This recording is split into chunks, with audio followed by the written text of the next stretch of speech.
আসসালামু আলাইকুম এভরিওয়ান, আশা করি সবাই ভালো আছেন, সুস্থ আছেন। চলুন শুরু করা যাক নতুন আরেকটি হাদিস। হাদিসটি হলো, এক সাহাবী এসে নবী করিম সাল্লাল্লাহু আলাইহি সাল্লামকে বললেন, আপনি এমন কিছু আমাকে বলুন যেটা আমি হয়তো হয়তো কি আর কি, এটাই হয়তো বা বোঝাচ্ছে যে আমি অন্য কাউকে জিজ্ঞেস করব না, বা তার উত্তর অন্য কেউই জানে না, এরকম একটা ইঙ্গিত দিয়ে আর কি জিজ্ঞেস করলেন। এরকম একটা কথা আমাকে বলুন যে আপনি ছাড়া কেউ জানে না, বা আপনি ছাড়া আমি কাউকে জিজ্ঞেস করব না, এরকমই কিছু একটা। তখন নবী করিম সাল্লাল্লাহু আলাইহি সাল্লাম বললেন,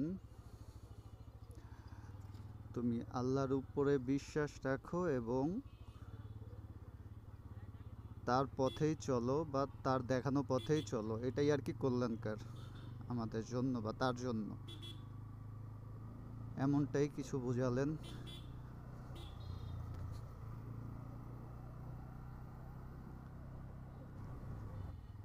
তো আমরা চেষ্টা করব যে আল্লাহর যেভাবে বাতলানো পথ, সেই পথেই জানি আমরা চলতে পারি, আর দিনটাকে ভালোভাবে বুঝতে পারি, দিনটা সেইভাবে পালন করতে পারি, তাহলেই আমাদের কল্যাণ হবে। অন্যথায়